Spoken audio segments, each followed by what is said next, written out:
पुन्हा एकदा सर्वांचं मनपूर्वक स्वागत रेव्हरंड मनोज तेलोरे मिनिस्ट्रीज या YouTube चॅनलमध्ये. जर अजून देखील कोणी या चॅनलला लाईक केलं नसेल, सबस्क्राईब केलं नसेल, तर आपण लवकरात लवकर या चॅनलला लाईक करूया, सबस्क्राईब करूया. त्या ठिकाणामध्ये एक नंबर दिलेला आहे, त्या नंबरवर तुम्ही तुमच्या प्रार्थना विनंत्या जर काही असतील तर नक्कीच तुम्ही पाठवू शकता. तो व्हॉट्सअपचा नंबर आहे. जर तुमच्या जीवनामध्ये जर काही साक्ष घडली असेल तर तुम्ही नक्कीच त्या व्हॉट्सअप नंबरवर तुमची साक्ष तुम्ही त्या ठिकाणामध्ये शेअर करू शकता. जर तो नंबर लागला नाही आणि तुम्हाला या ठिकाणामध्ये यायचं असेल तर या ठिकाणामध्ये मी तुमच्यासाठी 4 वेगळे नंबर देत आहे. त्या 4 नंबरवर तुम्ही कॉल करू शकता आणि तुमचं म्हणणं त्या ठिकाणामध्ये तुम्ही नक्कीच सांगू शकता. पहिला नंबर आहे 9860274141. दुसरा नंबर आहे 9850144151. तिसरा नंबर आहे 9730319999 आणि चौथा नंबर आहे 9922882179. तर या नंबरवर नक्कीच तुम्ही कॉल करू शकता आणि त्या ठिकाणामध्ये परमेश्वराचा गौरव नक्कीच आपण करू शकतो. भरपूर साक्षी घडत आहेत आणि वेळेअभावी आपण काही साक्षी या ठिकाणामध्ये घेतो. तर आज या ठिकाणामध्ये मुंबईवरून खास जितेंद्र सिंग हा भाऊ या ठिकाणामध्ये आलेला आहे. तर मी त्यांना विनंती करतो त्या ठिकाणामध्ये उभा राहतील आणि आपण त्यांना बघू शकता. Praise Lord. अद्भुत कार्य त्या भावाच्या जीवनामध्ये केलेलं आहे. 2021 ऑगस्ट मध्ये त्यांना कावीळ झाली होती आणि त्या काळामध्ये त्यांचं दुकान पण त्या ठिकाणामध्ये चालू होतं. पण कावीळ झाल्यामुळे त्यांना घरामध्ये थांबावं लागलं. त्यांचं दुकान पण त्या ठिकाणामध्ये बंद पडलं आणि जवळजवळ 16 लाखाचं नुकसान त्या ठिकाणामध्ये त्यांना झालं.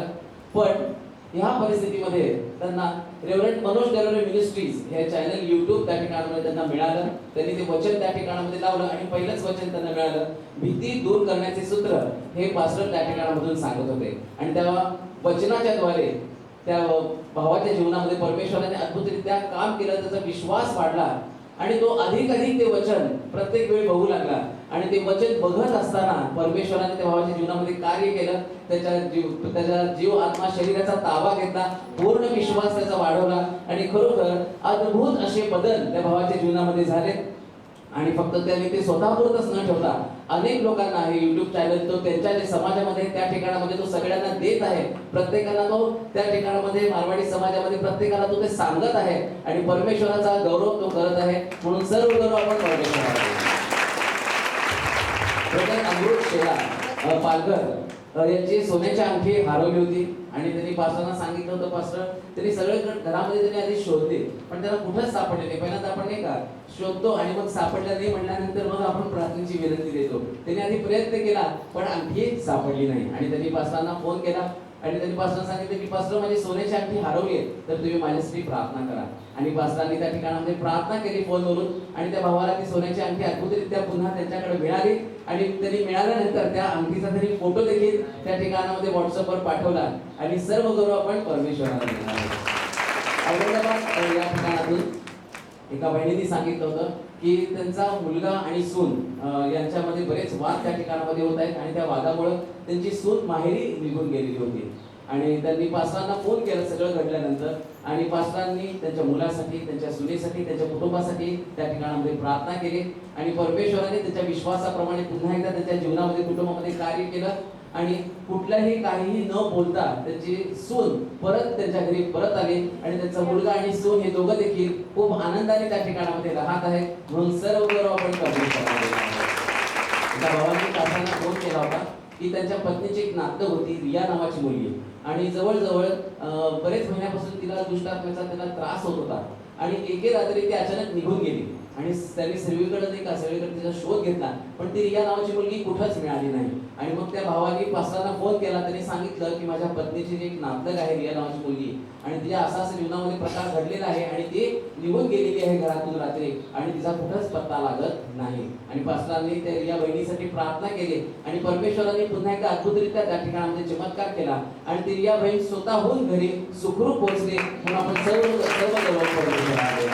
आणि बरोबर तोच गौरव परमेश्वर आज आपल्यामध्ये असताना या वेळेस आपले पास्टर वचन घेऊन असताना आपण जोरदार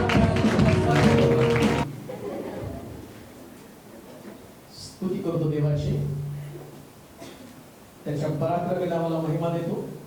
आणि जी बाहेरून या ठिकाणामध्ये आलेले प्रभूचे लोक आहेत, देवावरती प्रेम करणारे या सर्वांचं पुन्हा स्वागत करतो. प्रभूला धन्यवाद देतो, कारण की देव या दिवसामध्ये अनेक अद्भुत गोष्टी करत आहे. लक्ष देऊ नका, लाईट येणार, आपलं काम जनरेटर चाललं, त्यामुळे काही प्रश्न येणार. देवाची अद्भुत रीतीनं परमेश्वर आमच्या गरजा भागवत आहे आणि आशीर्वाद घेण्यासाठी लोक लांबून या ठिकाणामध्ये येत आहेत. मुंबईचे काही लोक आहेत, विशेषतः वसईवरून डेनिस पास्टर त्यांच्या मिसेस पण आपल्यामध्ये आहेत. मला आनंद वाटला की त्या सुद्धा वसईमध्ये आपण मीटिंगला गेलो होतो आणि अतिशय चांगली सेवा, चांगलं काम त्यांचं त्या ठिकाणामध्ये आहे आणि खास ते तुम्हाला भेटण्यासाठी या ठिकाणात आलेले आहेत. आम्ही सगळेजण वसईचं चर्च आमचं चर्च समजतो, कारण तुम्ही आमचे लोक आहात, आम्ही तुमचे लोक आहोत.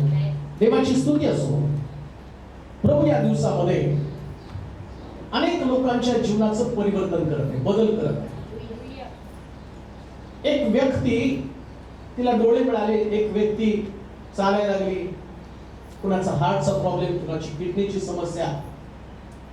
हा शारीरिक चमत्कार आहे, परंतु हा चमत्कार तुम्हाला स्वर्गात नेणार नाही. हा चमत्कार स्वर्गात नेणार नाही. हे येशूच्या नावानं घडतं. शास्त्र काय सांगतो माहिती का? 2 हात असून नरकात जाण्यापेक्षा 1 हात असून स्वर्गामध्ये जाणं. मग स्वर्गात जाण्यासाठी नेमकं देव आमच्याकडनं काय अपेक्षा करत आहे, आणि ते म्हणजे आमचं परिवर्तन. म्हणून परिवर्तन फार महत्वाचं आहे. जर परिवर्तन नाही, आणि कोणीतरी म्हणेल माझ्यासाठी प्रार्थना करून देवानं फार मोठा चमत्कार केला, पण तुमचा चमत्कार तुम्हाला स्वर्गाच्या राज्यामध्ये मुळीच नेणार नाही. 100% तुमच्या शरीराला तो सुटका देईल. 2 डिलिव्हरीज आहे, 2 सुटका. एक शरीराची सुटका आणि दुसरी आत्म्याची सुटका. मग आत्म्याची सुटका झाल्याशिवाय उपयोग नाही बरं का. जसं बायबल सांगतो 2 मरण, एक देहाचं मरण, जन्माला आलेला प्रत्येक व्यक्ती देवाच्या योजनेप्रमाणे ज्या दिवशी देवानं त्याचं मरण ठेवलं त्या दिवशी ते येणारच आहे. मग तुमची इच्छा असो अथवा नसो, तुम्हाला जायचं नसलं तरी जावंच लागेल. नाही, तिथं सुटका नाही. किती रंगबंदी करा, किती प्रार्थना करा. एखाद्या व्यक्तीचं आयुष्य 15 वर्षानं वाढवतो, सगळ्यांचं नाही वाढवणार. एखादा व्यक्ती मेलेला जिवंत होतो, सगळेच जिवंत नाही होणार, एखाद्या व्यक्तीला. म्हणून देवाकडे आपण हट्ट करायचं नाही की त्या व्यक्तीने जिवंतच राहायला पाहिजे. देवा प्रार्थना केली, आता त्याने मरायलाच नाही पाहिजे. मग तुमचा विश्वास कमजोर पडणार, मग स्वर्गराज्य तुम्हाला मिळणार. सगळ्यात महत्वाची गोष्ट, मला स्वर्गामध्ये पोहोचायचं. आणि आज जो विषय आहे, तुम्हाला जसं प्रभू येशू ख्रिस्त स्वर्गामध्ये नेऊ इच्छितो, जसं येशू म्हटलं नाही का, मी जातो आणि तुमच्यासाठी जागा तयार करतो. येशूला स्वर्गामध्ये नेण्यासाठी तो जागा तयार करत आहे आणि तो प्रयत्न करतो की तुम्ही स्वर्गामध्ये यायला पाहिजे. अजून एक व्यक्ती जगामध्ये, तो व्यक्ती जास्तीत जास्त रात्र दिवस प्रयत्न करतो की तुम्ही स्वर्गामध्ये जाऊ नये. आता तो म्हटला म्हणून म्हणलं नाही, बोलावलेले पुष्कळ आहेत. बोलावलं होतं निवडीमध्ये का तफावत झाली, का त्या दुसऱ्या भाषेमध्ये म्हणतो का, कॉल पुष्कळ लोकांना येतात. इंटरव्ह्यू झाल्यावर रिटर्न टेस्ट होती, त्याच्यातही पास होतो. मग काही लोक म्हणतात ते वशिलाने पास झाले, वशिलाने आतमध्ये गेले.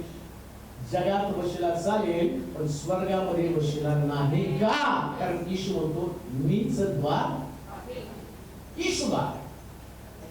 मग या दारानं तुम्हाला आतमध्ये जावं लागणार. मग तुमचा धर्म कोणता, तुमची जात कोणती, तुमचा पंथ कोणता, तुमचा विश्वास कोणता, या सगळ्या गोष्टी तुम्हाला जागेवरती सुधारायला लागणार. ना तुमची जात, ना तुमचा धर्म, ना तुमचा पंथ, ना तुमची धार्मिकता तुम्हाला देवाकडे नेणार आहे. येशू या दारानंच तुम्हाला जावं लागणार आहे. मग मनुष्याच्या अंतःकरणाचा बदल, त्याचं परिवर्तन होणं अतिशय गरजेचं आहे. बघा, एका मुंबईच्या वहिनीचा फोन आला आणि फोन आल्यावर ती रडत होती. त्यांनी पास्टर, मी तुमचा एक संदेश ऐकला आणि त्या संदेशामध्ये त्याचं टायटल खूप सुंदर होतं, उत्सुकता लागली. माझ्याही मनातला तो प्रश्न होता की देव तुमचं का ऐकत नाही. सगळ्यांची समस्या तीच आहे की देव माझं का ऐकत नाही. सगळ्याला वाटतं देवाने ऐकलं पाहिजे, पण ज्यावेळेस त्याच्यामध्ये त्याने ऐकलं की तुम्ही एकमेकांच्या अपराधांची क्षमा करत नाही म्हणून देव तुमचं ऐकत नाही, आणि तिला ते एवढं टच झालं. गेली 3 वर्ष मी माझ्या नंदेशी बोलाचाली बंद केली होती. 3 वर्ष एकमेकाशी संभाषण नव्हतं. मी संदेश ऐकल्याबरोबर पहिले रडले, पश्चाताप केला आणि पहिल्यांदा कॉल केला माझ्या नंदेला, तिला क्षमा मागितली आणि माझं रूपांतर झालं. तेव्हापासून माझ्या मनावरचं दडपण नाहीसं झालं. तेच मला सांग, किती लोकांना आरोग्य मिळालं, किती लोकांच्या किडन्या फेल झाल्या, बऱ्या झाल्या, किती लोकांना दिसायला लागलं, किती लोक आशीर्वादित झाले, कितींना नोकरी लागली, कित्येकांना लेकरं लागले. हे मिरॅकल आहे. पण सगळ्यात मोठा मिरॅकल कोणता? ज्याचं परिवर्तन होतं तो स्वर्गामध्ये जातो. हा मोठा मिरॅकल, हा मोठा मिरॅकल. पण एक गोष्ट ध्यानात ठेवा की खरा चमत्कार मनुष्याचं जीवन परिवर्तन होणं, आणि सैतान मनुष्याला बदलू देत नाही. तो सगळं करा, चर्चला जा, गाणे गा, संदेश पण ऐका, त्यांनी बोलल्यावर प्रतिक्रिया नोंदवा, चांगलं म्हणा, बाळासाहेबांचं कौतुक करा, पुष्कळचे तुमचं फार फार छान वाटतं, इतके सुंदर शब्द, इतके सुंदर शब्द, एवढं मनाला भावणारे संदेश, असं म्हटल्यावर मला कदाचित बरं वाटेल. आता तर ते ऐकून ऐकून पण मी इरिटेट होतो, का तर तेच डायलॉग ना कसा दिसत. मग काही अचानक मी खुश झालो म्हणून देव खुश होणार आहे का? मुळामध्ये ज्याला तुम्हाला संतुष्ट करायचं तो देव स्वर्गामध्ये आहे, आणि तो त्याच्या वचनाप्रमाणे जीवन जगणाऱ्याला स्वर्गात घेऊन जाणार. पुन्हा माझा विषय तोच आहे. सैतान संधीची वाट पाहतो. ऐका, अच्छा टायटल काय माहिती का? सैतान संधीची वाट पाहतो.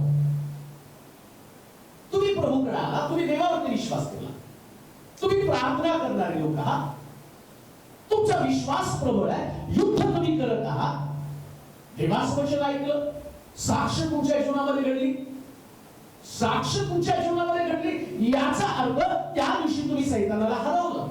ज्या दिवशी तुम्ही बाप्तिस्मा घेतला त्या दिवशी तुम्ही सैतानाला हरवलं.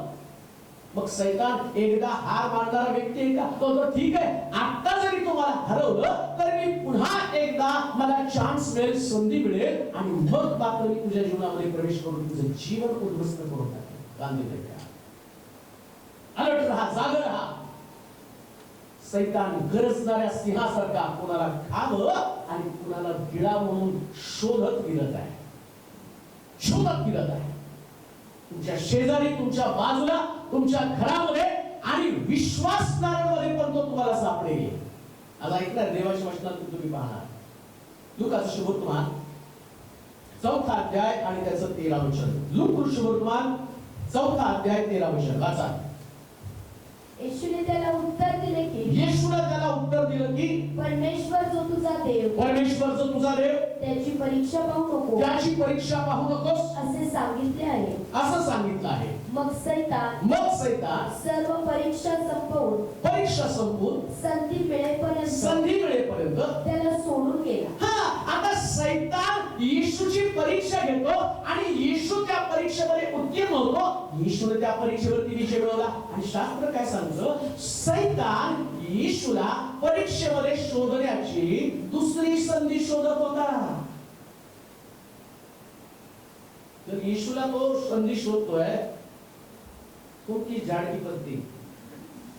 जर येशूची परीक्षा त्याला घ्यायची, तो बोलतो देवाचा पुत्र असताना स्वर्गातनं आला, या येशू विषयीची सगळी माहिती त्याला आहे, तो देवाचा पुत्र आहे. आठवतं का गरसेकराच्या प्रांतामध्ये भूतग्रस्त आणि किंचाळत बाहेर आला, कस तो काय होतो भूतग्रस्त? अरे परात्पर देवाच्या पुत्रा, तू आमच्यामध्ये का पडतोस? वेळेपरी तू आमच्याकडे का आलास? म्हणजे त्याला माहित होतं हा परात्पर देवाचा पुत्र आहे. तरी परात्पर देवाच्या पुत्राला तो संधी शोधत आहे की मला त्याच्यामध्ये काम करायचं, मला माझी योजना, जी देवाची योजना आहे त्या देवाच्या योजनेला आणि मला कोणत्याही परिस्थितीमध्ये सिद्ध होऊ द्यायचं नाही. ऐका नीट, येशूच्या बाबतीमध्ये देवाची योजना काय होती की तो वधस्तंभावरती सर्व जगासाठी मारला जावा, वधस्तंभावरती त्याचं मरण व्हावं. आणि सैतानाची योजना काय होती, देवाच्या योजनेला आणि खलास करणं संपवणं. म्हणून तो काय म्हणतो माहिती का, वधस्तंभाच्या मरणापेक्षा तुम्हाला नमन कर, या जगाच्या सुटकेसाठी तू आलास ना. तुझी इच्छा काय, हे जगातली प्रत्येक व्यक्तीचं कारण व्हावं. तुझी इच्छा काय, या लोकांना जे मी माझ्या हातामध्ये घेतलं आणि मी परत तुझ्या हातामध्ये द्यावं, अशी तुझी इच्छा आहे ना. मग वधस्तंभावर कशाला बोलतोस? त्याच्यासाठी मी तुला द्यायला तयार, मला नमन कर, मला नमन कर. मग तो सैतान वेगवेगळ्या पद्धतीनं त्याला ट्रॅप मध्ये संधी मिळाली. आता संधी मिळाली तर त्या संधीच्या द्वारे देवाची योजना हाणून पाडण्याचा प्रयत्न करत आहे. इथे का तुमच्या प्रत्येकाच्या जीवनामध्ये देवाचा एक प्लॅन, एक योजना आहे. प्रत्येकासाठी परफेक्ट योजना आहे, एकदम चांगली योजना. पण त्या योजनेसाठी तुम्हाला कष्ट करावे लागणार आहे, जसं त्या ब्रदरने आता सांगितलं. कोरोना काळामध्ये, लॉकडाऊनच्या काळामध्ये पुष्कळ लोकांचं नुकसान झालं. मग त्याला सुद्धा चांगला मोठा लाखो रुपयांचा फटका बसला, आजारपण शहरामध्ये आलं. परंतु तेवढ्यामध्ये हे आणलं कोणी, ही विपत्ती आणली कोणी? योबाच्या पुस्तकामध्ये मी वाचतोय का सगळ्या विपत्ती त्या सैतानानं त्या योबाकडे आणलेल्या. तसं सैतान तुमच्याकडे डिस्ट्रक्शन, विपत्ती, एक भयानक प्रकारची विपत्ती तुमच्यावरती आणतो. या विपत्तीचा हेतू काय, तुम्ही कुठं तरी चिडावं आणि त्याच्या योजनेमध्ये तुम्ही अडकावं. जो ट्रॅप त्यानं लावलाय, जी योजना त्याने आखली, जो ट्रॅप त्यानं तयार केलेला आहे, त्या ट्रॅप मध्ये तुम्ही अडकावं. त्या येशूला सुद्धा तो ट्रॅप मध्ये अडकवण्याचा प्रयत्न करत होता. मग तुम्हाला अडकवणार नाही का? तुम्ही नाही अडकणार का? वचनामध्ये असं लिहिलं, त्यानं वाचा बरं ते वचन परत. येशूने त्याला उत्तर दिले की, येशूने त्याला उत्तर दिलं की, परमेश्वर जो तुझा देव, परमेश्वर जो तुझा देव, त्याची परीक्षा पाहू नको, त्याची परीक्षा पाहू नकोस, असे सांगितले आहे. असे सांगितलं आहे. मग सैतान सर्व परीक्षा संपवून संपवून संधी मिळेपर्यंत, संधी मिळेपर्यंत त्याला सोडून गेला. म्हणजे कुठपर्यंत सैतान सोडून जातो? दुसरी बाप्तिस्मा दिल्यावर होतो, ठीक आहे या पाण्यात नवर, मी तुम्हाला महिना 2 महिने हात पण नाही लावणार, जावा चर्चला, जावा प्रार्थनेला, मारा उड्या, एका गुडघे. पण मला माहितीये मी तुझा ताबा नाही घेणार, पण तुझ्या बरोबर असणाऱ्या लोकांचा ताबा मात्र नक्की घेणार आहे. आणि ते लोक बाप्तिस्मे घेऊन बरेच जण आले, तुझ्या आधी घेतलेले बाप्तिस्मा. मग काय करतो सैतान माहिती का, तुमचा बाप्तिस्मा झाला, तुम्हाला सोडतो, नवा गडी नवा राज, तो दुसऱ्याला धरतो. आणि जर तुम्ही इतिहास वाचला बायबलचा, तर येशूच्या शिष्यांचा त्यांनी ताबा घेतला असं लिहिलं. तुम्हाला पुढे कळेल योजना काय त्याची. त्याची योजना एकच आहे, मला सेकंड चान्स मिळाला पाहिजे, परत हा व्यक्ती माझ्या तावडीत सापडला पाहिजे. तो प्लॅन करते, योजना करते, दुसऱ्या संधीची वाट पाहत आहे. आणि शास्त्र काय सांगतो माहिती का, की तुम्ही त्या सैतानाला वाव देऊ नका, चान्स देऊ नका. मला एक चान्स द्यायचा. आता सैतान संधी कशी साधतो ते तर कळलं पाहिजे ना. आणि तुमच्या जीवनात ती संधी साधली हे तुमच्या लक्षात पण येत नाही. अरे ते सैतानानं माझ्या जीवनात संधी साधली आणि आज ते वचनात आम्ही पाहणार आहोत. मुद्दा काय, सैतान संधीची वाट पाहत आहे प्रत्येक विश्वासणाऱ्याच्या जीवनामध्ये, प्रत्येक बिलीव्हर्स मध्ये. जो व्यक्ती प्रभूला घेऊन चालतो, ज्याची इच्छा आहे मी स्वर्गामध्ये पोहोचावं, आणि प्रभूनं त्याची वचनं सांगितली आणि कसं जीवन जगावं आणि कसं प्रभूमध्ये टिकून राहावं, कशा पद्धतीने आमच्या आत्मिक जीवनामध्ये आम्ही बलसंपन्न व्हावं, सैतानावरती विजय मिळवावा आणि स्वर्ग राज्य आम्ही गाठावं. आमचं आत्मिक जीवन आम्ही कसं टिकवून ठेवावं, आम्ही कसं त्याच्याशी लढावं. शास्त्र सांगतं, येशूला सोडून तो संधीची वाट पाहू लागला. विश्वासणाऱ्या लोकांनो, बिलीव्हर्स लोकांनो, सैतान तुमच्या जीवनामध्ये दुसऱ्या संधीची वाट पाहत आहे. एक गोष्ट ध्यानात ठेवा, एकदा प्रभूनं आणि तुम्हाला विजय दिला, परंतु तुम्हाला रोज विजय संपादन करायचा. त्याच्या डावपेचा पुढं शास्त्र सांगतं, तुमचं झगडणं कोणा व्यक्तीबरोबर नाही, सत्ता, अधिकार व आकाशातला दुरात्मा समूह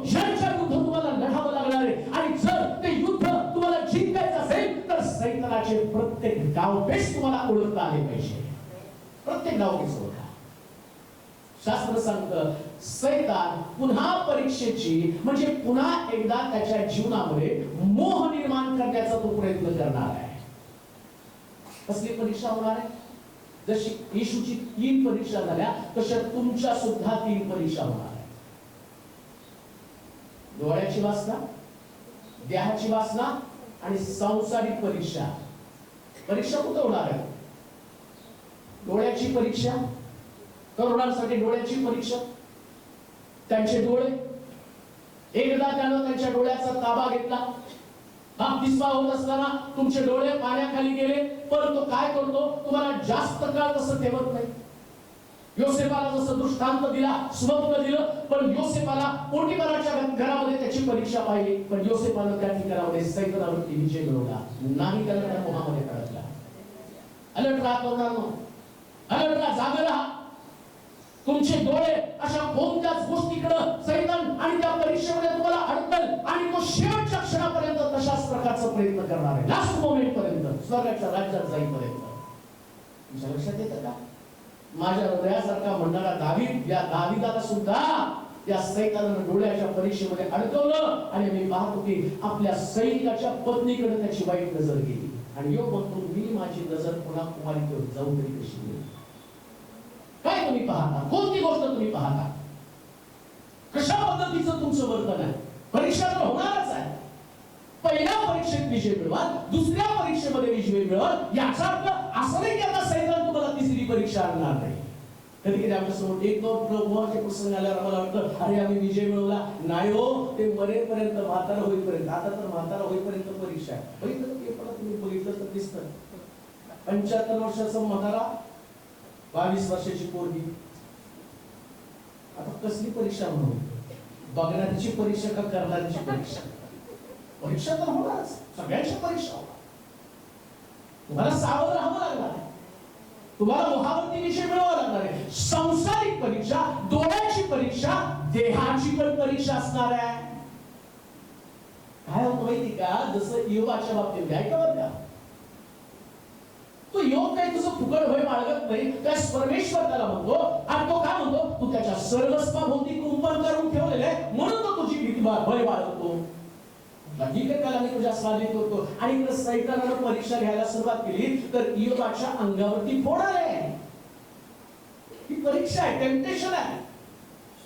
ज्या दिवशी सगळं ठीकठाक असतं पण आजार पण येतो ना, मुळामध्ये विश्वासणाऱ्या लोकांमध्ये काय संभ्रम असतो? मी तारण झालं, येशूवरती विश्वास ठेवतो म्हणजे माझ्यात आजार पण नाहीच यायला पाहिजे. मला गोळ्या नाही पाहिजे, मला औषध नाही पाहिजे, मला बीपी नको, मला शुगर नको. आणि प्रभू येशू ख्रिस्त पण देवाकडे प्रार्थना करताना काय म्हणतो? होईल तर हा प्याला मजपासून. कोणता प्याला? हातामध्ये खेळे, कुशीमध्ये भाला, डोक्यामध्ये काट्यांचा मुकुट. हा प्याला मला नकोय. आम्हाला पण हा प्याला नकोय. आम्हाला पण कुठला आजार पण नकोय. पण बायबल सांगतं आजार मरणासाठी नव्हे तर देवाच्या गौरवासाठी. हा सैतानानं तुमच्यावरती टाकलेला डाव आहे. तो तुमच्या शरीराला इजा करणार. कशासाठी? त्या परीक्षेमध्ये तुम्ही त्याला संधी देता. योग त्या परीक्षेमध्ये एकच गोष्ट बोलतो, देवानं दिलं, देवानं दिलं. तो त्या परीक्षेमध्ये उत्तीर्ण झाला. त्यानं चान्स दिला नाही सैतानाला. तुमची परीक्षा होत असताना तुमच्या शरीरामध्ये व्याधी विकार, तुमच्या शरीरामध्ये आजारपण, ज्या पद्धतीचं वातावरण तुमच्या जीवनामध्ये घडत आहे, तुमची रिॲक्शन काय आहे? तो दुसऱ्या संधीची वाट पाहत आहे. म्हणून लक्षात ठेवा, एक आजार बरा झाला, काही परत आहो, एक गेलं दुसरा आला आजार.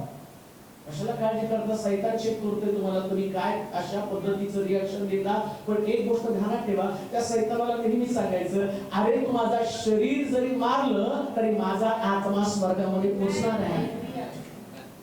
काय या शरीरात शेवटी कंटाळून तो सोडून जातो. ईश्वरा सुद्धा तो सोडून गेला.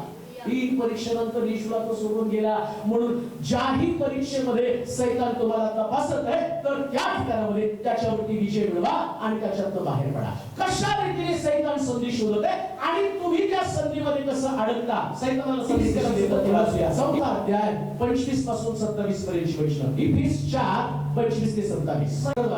म्हणून लबाडी सोडून द्या. लबाडी सोडून द्या. तुम्ही प्रत्येक जण आपापल्या शेजाऱ्याबरोबर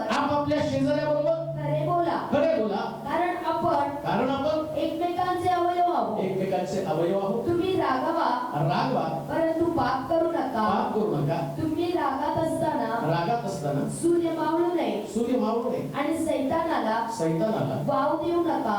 वाव देऊ नका म्हणजे चान्स देऊ नका. तिचं भाषांतर करताना तो सैतानाला चान्स देऊ नका, संधी देऊ नका. कशी संधी मिळते सैतानाला? विश्वासणारे लोक सैतानाला संधी कशी देतात? आणि तुम्हाला कळत पण नाही ही सैतानानं संधी आणली. कोणती संधी? वाचा बरं. म्हणून लबाडी सोडून देऊन. कुठली? काय करायचंय? ज्यावेळेस तुम्हाला लबाडीचा मोह होतो तो सैतानानं तुमच्यावरती टाकलेला ट्रॅप आहे. मग ती सफेद असू द्या, ब्लॅक असू द्या, ब्राऊन असू द्या, काही लोक नाही हो या लबाडीनं नुकसान नाही झालं. बायबल मध्ये लिहिलंय सैतान लबाडाचा. तुम्ही तर लबाड बोलला, तुम्ही सैतानाला चान्स दिला. एदेन बागेतनं आदामाला बाहेर घालवण्याचं कारणच काय आहे? लबाडी. आणि सैतानानं कशा पद्धतीनं या लबाडीच्या द्वारे या दोघांना बागेतनं बाहेर काढलं. आणि आज देखील एदेन म्हणजे आमच्यासाठी स्वर्ग आहे. आता आम्हाला तिथं पोहोचायचं आहे आणि सैतानाची इच्छा आहे तुम्ही तिथं पोहोचू नये. मग जसं या सैतानानं एदेन बागेतनं बाहेर काढलं, आता सैतान त्यांच्यावर तोपर्यंत वर्चस्व निर्माण करू शकला नाही जोपर्यंत हवा लबाडी करत नाही. कोणती लबाड? सगळ्या झाडाचं फळ खा, मधल्या झाडाचं फळ खा, त्याला स्पर्श पण करू नको. लबाड बोलली. देवानं काय सांगितलं होतं? फक्त मधल्या झाडाचं फळ. काहीही झालं तरी एक गोष्ट ध्यानात ठेवा, लबाडी तुमच्या जीवनामध्ये कधीच असता कामा नये. जास्त तुम्ही लबाड बोलता, आपल्या पती संगती, आपल्या पत्नी संगती, आपल्या लेकरांसंगती, आपल्या अधिकाऱ्यांसंगती, त्या दिवशी तुम्ही सैतानाला चान्स देत आहात. लबाडीमुळे सैतान आणि तुमच्या जीवनामध्ये संधी साधत आहे. आणि या लबाडीचा परिणाम, एक लबाडी असंख्य पापाला जन्म देत राहते. तुम्हाला एका गुन्ह्यासाठी अनेक गुन्हे करावे लागतात आणि त्याच्यानंतर तुम्ही न कळत त्याच्या जाळ्यामध्ये अडकता आणि तिथून तुम्हाला बाहेर काढण्यासाठी कोणीच नसतं. प्रियानो, लक्षात घ्या, ज्या दिवशी तुम्ही पाप करता, लबाडी करता, देव तुमचा हात सोडतात. येशू संबंधानं सुद्धा म्हटलं, साऱ्या जगाचं पाप त्यानं आपल्या स्वतःवरती घेतलं, पापाचा प्याला पिला आणि तो देवाला प्रश्न करतो, माझ्या देवा तू माझा त्याग का केला? ज्या दिवशी तुम्ही पाप करता, लबाडी करता, देव तुमचा हात सोडतो आणि देवाला हात सोडल्याबरोबर सैतानाच्या जाळ्यामध्ये तुम्ही अडकता. म्हणून सैतान शोधतो कधीतरी चुकून तुमच्या तोंडातनं खोटं बाहेर पडावं, लबाडी बाहेर पडावी. पुन्हा मी तुम्हाला सांगतो, गळ्याला सुरी येईपर्यंत कधीच लबाडी करू नका. आमेन. लबाडी करता याचा अर्थ तुम्ही सैतानाला संधी देता. पण त्याच्यापेक्षा महत्वाचं पुढचं पाहूया. म्हणून लबाडी सोडून देऊ तुम्ही प्रत्येक जण आपापल्या शेजाऱ्याबरोबर. कुणाबरोबर? खरे बोला. काय बोलावं? खरे बोला. जो कोणी तुमचा शेजारी म्हणजे तुमच्या घरात पण शेजारी आणि राहतात तिथं पण शेजारी आहे. तुमच्या शेजारी पण कोणी ते राहतात. आणि नाही हो ते कुठं ख्रिस्ती आहे, इथं सांगितलं संपला विषय. नाही आमच्या घरात काय नाही, जावा आमचं आम्हाला कुठं नाही, तुम्हाला कुठं घ्यावं. शास्त्र सांगतं तुमच्या शेजाऱ्याशी सुद्धा लबाडी. ऐका बघा, परिवार या नात्यानं तुम्ही कुटुंबामध्ये राहत असताना कुटुंबाच्या आजूबाजूला पण काही लोक राहत आहेत, त्यांच्या समोर तुमचं सात्विक जीवन, तुमचं धार्मिक जीवन तुम्हाला दाखवावं लागतं. आणि धार्मिक जीवनामध्ये लबाडी एकमेकाशी करू नये. मग कुटुंबातला व्यक्ती असू द्या, तरुण लेकरानुसार मला सांगा, तुम्ही कदाचित काही गोष्टी तुमच्या आई वडिलांपासून लपवा, तिथं खोटं बोला. आई वडील तुम्हाला मारतील, चापट लावतील, उपाशी ठेवतील, एवढंच करू शकतील. पण देव तुम्हाला स्वर्गात येण्यापासून प्रतिबंध करणार. परमेश्वर तुम्हाला स्वर्गामध्ये प्रवेश देऊ शकत नाही. मग अशा परिस्थितीमध्ये तुमची रिॲक्शन काय? तुमचं वर्तन काय, कशा पद्धतीनं तुमच्या जीवनातल्या प्रत्येक गोष्टी संबंधानं तुमच्या पालकांशी तुम्हाला सांगता आलं पाहिजे. लबाडी करू नका. त्या दिवशी लबाडी करता त्या दिवशी तुम्ही सैतानाला वाव देता असं लिहिले पवित्र शास्त्रात. एक चान्स, एक संधी सैतान शोधत आहे. कशासाठी? की कुठेतरी तुमचं सत्य तुम्ही लपवून ठेवावं, कुठेतरी लबाडी तुम्ही करावी. आणि ज्यानं तुम्हाला लबाडी करण्यासाठी भाग पाडलं ना, तो व्यक्ती तुम्हाला उद्ध्वस्त करणार आहे. त्याच्या पुढे वाचूया. प्रत्येक जण आपापल्या शेजाऱ्यांबरोबर खरे बोला, कारण आपण आपण एकमेकांचे अवयव आहोत. एकमेकांचे कोण आहोत? अवयव आहोत. अवयव आहोत. तुम्ही रागावा, परंतु पाप करू नका. पुढे तुम्ही रागात असताना सूर्य मावळू नये आणि सैतानाला वाव देऊ नका. ज्यावेळेस तुम्हाला राग येतो ना, तेव्हाच तो संधी साधतो. राग आल्याबरोबर तोपर्यंत चर्च मध्ये प्रार्थना करताना कर कर कर कर, अजून जोरात कर, अजून मोठी कर, खाली गा, अजून गा, मोकळेपणानं गा, नाचतो, नाच नाच नाच नाच नाच. आणि घरी गेल्याबरोबर तिथलं सगळं वातावरण एवढी सुंदर आराधना करून आलो, घरात हसाय. मग सैताने तुला माहिती आहे, तो तुला उचलून बसला. त्याची तरी इच्छा होती हा सैतान खवळावा, त्यानं तुम्हाला राग आणावा, तुमच्या तोंडातनं 4 शिवा बाहेर पडाव्या, तुम्ही त्याला दोष द्यावा. बरं, राग आला, बायबल काय सांगतं? राग येणं पाप नाही, राग येणं पाप नाही. अजून एक तुम्हाला चान्स देतो, जाता जाता प्रयत्न ते भरपूर भांडा पण सूर्य मावळाच्या तिसरून असं लिहिले पण बायबल लिहिले का? तुम्ही रागवा, परंतु पाप करू नका. म्हणजे भांडण काय? सूर्य मावळ्याच्या जेवढं वटवट करायची तेवढी करून घ्या. तुम्ही तशा, तुम्ही आमकाय तमकाय, तू तशी, तू अशी, सगळं. आणि सूर्य मावळ्यात सॉरी जाऊ पण द्यायचं नाही तिथं. त्यांनी नाही सॉरी म्हटलं किंवा त्यांनी नाही क्षमा केली तर सॉरी म्हणा. सैतान म्हणतो, अरे दिवसभर तावडीत सापडली होती, नेमकं संध्याकाळ अजून सूर्य मावळेपर्यंत जर राग राहिला असताना तर हिला नरकात घेऊन गेलो असतो, हिला नरकात घेऊन गेलो असतो. देवाला आमची प्रकृती माहित आहे, देवाला आमचं माहित आहे जीवन कसं आहे, कशा पद्धतीचं आमचं जीवन आहे. आम्ही किती वीक आहोत, आम्ही किती कमजोर आहोत, आमच्यामध्ये किती कमीपण आहे, आम्ही किती दुर्बल आहोत. परंतु पवित्र शास्त्र सांगतं, ज्या दिवशी तुम्हाला राग येतो ना, त्या रागावरती तुम्हाला विजय मिळवता आला पाहिजे. राग येणं पाप नाही, पण राग टिकवून ठेवलं पाप आहे. आणि राग टिकवून ठेवलं म्हणजे सैतानानं डाव साधला. असं लिहिलं शास्त्रामध्ये. काईन त्या दुष्टाच्या स्वभावासारखा होता, काईन त्या दुष्टासारखा होता. काय घडलं असं? एका झटक्यामध्ये देवानं काईनाला, आता वास्तविक पाहता दाविदानं सुद्धा त्याच्या सहकार्याचा खून केलाय. दाविद तर त्याच्या हृदयासारखा मनुष्य, त्यानं पण सहकार्याचा खून केलाय. मग काईनाच्या बाबतीमध्ये देव असं म्हणतो, काईन त्या दुष्टाच्या स्वभावासारखा आहे, काईन त्या दुष्टासारखा म्हणजे त्या सैतानासारखा आहे. मग दाविदाला सुटका. मोशेनं 3000 लोकांना मारलं दगडी पाट्याखाली गुणाला. 3000 लोक मारले, त्यांनी पण 3000 लोकांची कत्तल केली. कायनाच्या बाबतीमध्ये परमेश्वर असं का म्हणतो? मुशीच्या बाबतीमध्ये सुटका. मुशीला त्यानं आणि दोष दिला नाही. आम्ही पाहतो की त्यानं दाविदाला दोष दिला नाही, पण कायनाला तो दोष देतो. कारण काय त्याचं? एक गोष्ट ध्यानात ठेवा. मुशीने ज्यावेळेस देवा संबंधाने ईर्ष्या धारण करून या 3000 लोकांना मारलं. ऐका अजून एक गोष्ट पलीकडे सांगतो.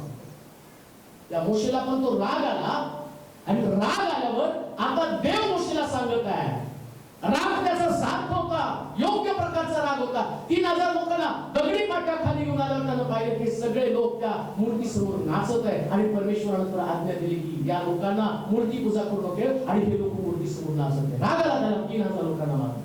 आता देव मोशेला काय होतो? रागावर तू लांबून कणांवर, तुला कणाला जायचं नाही. लांबून बघ कणा. आता तू कणाला नाही जाऊ शकणार का?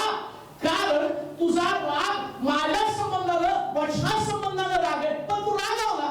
आता देवाच्या वचनात काय सांगितलं? सैतानाला वाव दे. अरे मी तुला लढवय्या म्हणून एवढ्या लोकांमध्ये तुझी निवड केली, आणि तू रागाला बळी पडला. ते माझा आणि त्या लोकांचा प्रश्न आहे. 10 आज्ञा जशा मी तुला दिल्या तशा त्यांना दिल्या, तू 10 आज्ञा त्यांच्याकडे दे. अजून त्यांनी वाचल्या पण नाही, अजून त्यांना माहित पण नाही, आणि त्याच्या आधीच तू न्याय करून मोकळा झाला. म्हणून लक्षात ठेवा, रागाच्या भरात कोणाचा न्याय करू नका. रागाच्या भरात कोणाचं जजमेंट करू नका. ज्या दिवशी तुम्हाला राग येतो तुम्ही सगळ्यांची मोडतात, तर एवढी कटकट मोडतात त्यावेळेस. इतर वेळेस मोडा म्हणलं तर मोडत नाही. राग आला बघा काय अवसाने तो कुठून येतं, आणि मग सत्यानाश वाटोळ अंक तंक ह्या कावळ्याच्या शापानं घोर मरत. मग तुमच्या रागाचा फायदा तरी काय? कुठं मराठीमध्ये म्हण आहे, राग आणि बोला की हो, राग आणि जरा जोरात येऊ द्या. राग आणि म्हणजे राग येणारा कोण आहे? मी सांगा की जोरात जोरात बोला. राग येणारा कोण आहे? सगळ्यात म्हणजे आम्ही फक्त परीक्षेत देण्यासाठी पाठ केलं. राग आणि भीक माग, नाचता येणं अंगण वाकडं नाही हो. जगामध्ये सगळ्यात वाईट पाप की ज्याच्यामुळे आम्ही पाहतो काही एक उत्तम उपासक आहे, आराधना करणारा व्यक्ती आहे, पण पवित्र शास्त्र सांगतं जे याच्यामध्ये लिहिलं काय लिहिलं वाचत तुमचे बदलून. हा, तुम्ही रागवा परंतु पाप करू नका, म्हणून लबाडी सोडून देऊन तुम्ही प्रत्येक जण आपापल्या शेजाऱ्याबरोबर खरे बोला, कारण आपण एकमेकांचे अवयव आहोत. कोण अवयव आहे? चर्च मंडळी. तुम्ही कोण आहात एकमेकाचे? मग हा हात ते आपल्याला म्हणतो मला तुझा राग आला, आता मी हे उचलणारच नाही. तुझा तू एका हाताने कॅसे उचल, हा हाताला म्हणतो. डोळ्याला राग येतो, मी आता बघणारच नाही तुमच्या हाताने तुम्ही कुठं दिसते ते तपासत बसा. आता मला राग आला डोळ्यांचा, मला कायचा राग आला. आणि मेंदू तर म्हटला एवढा रागवला, तुम्ही सगळे नालायक आहे, आता मी तुम्हाला सांगणारच नाही काय करायचं. विचार करा काय गडबड होईल. सगळे एकमेकावरती अवलंबून आहे. मेंदू चांगला, मेंदू चालतो, पण पॅरालिसिस झालेला आहे.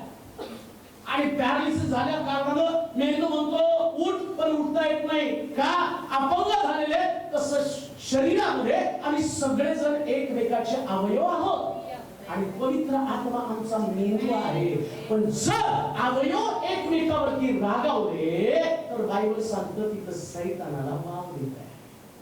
देवाला तर मोठं काम करायचं आहे, देवाला तुमच्याद्वारे मोठं काम करायचं आहे. आणि देवाचं काम काय? देवाला तुमच्याकडनं कोणतं काम करायचं? आम्ही गाणं गायलेलं मगाशी, कशाला चांगलं गावं याच्यासाठी का? हे आग है पवित्र आत्मा की देश देश में लगने वाली है. देवाला काम करायचं तुमच्याकडे. देशात आग लावायची, मग देशात आग लावण्याच्या ऐवजी आमची आग विझली पाहिजे ना, आमचा राग विझला पाहिजे. आमच्यामधला राग विझल्याशिवाय देशात कशी आग लागेल? जर तुम्ही आणि चर्च मध्ये एकमेका संबंधानं राग असेल, पुन्हा मी तुम्हाला सांगतो राग असणं स्वाभाविक आहे, पण सूर्य मावळाच्या आत जर राग गेला नाही तर मग मात्र सैतान तुमच्यावर वरचढ झाला. म्हणून लक्षात ठेवा, लवकरात लवकर राग मिटणं म्हणजे सैतानाला आपल्यापासून दूर करणं. पहिले पेत्र 5 अध्याय 8 आणि 9 वचन वाचा. पहिले पेत्र 5 अध्याय 8 आणि 9 वचन. सावध असा, जागे राहा, तुमचा शत्रू सैतान हा गरजणाऱ्या सिंहासारखा कोणाला गिळावं हे शोधित फिरतो. त्याच्या विरुद्ध विश्वासात दृढ असे उभे राहा. कारण तुम्हाला माहित आहे की ऐका बरं का, कुणाला सैतान गर्जना करत पकडायला फिरतो तुम्हाला माहित आहे की जगातील तुमच्या बंधुवर्गाला अशीच दुःखे भोगावी लागत आहे. कशी दुःखे भोगावी लागती? रागामुळे दुःख भोगावी लागत आहे. सैतान कोणाला शोधत फिरत आहे? कोणाला संधी शोधतो? बंधू वर्गामध्ये कोणाला सापडतं का? बाहेर नाही शोधत बरं का, दारूच्या गुत्त्यावर थिएटरमध्ये नाही कुणाला शोधत, कुठे चौकात भांडण चालली पानाच्या टपरीवर नाही शोधत. कुठे संधी शोधतो?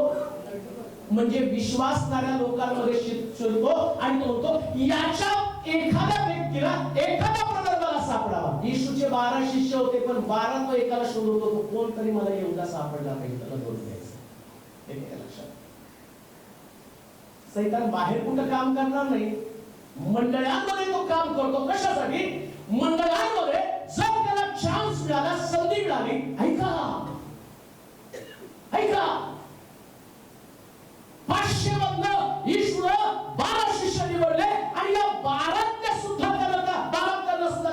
मंडळी त्या यहुदाला त्यानं पकडलं, त्यानं संधी शोधली आणि त्याला असं वाटलं याला जर मी पकडलं तर जगाच्या उद्धारकाला मी वधस्तंभावरती देईल, त्याला मारून टाकेल. देवाच्या योजनेला मी वधस्तंभावरती, तारणाऱ्याला मी वधस्तंभी देईल. आणि बायबल काय सांगतं, जो कोणी नव्यानं पाप करतो तो ख्रिस्ताला नव्यानं वधस्तंभी देतो. मग कोणतं पाप आहे? राग येणं सगळ्यात मोठं पाप आहे. राग आल्याबरोबर तुम्ही या सैतानाला तुमच्या जीवनामध्ये वाव देत आहात. कंट्रोल करा आपला राग.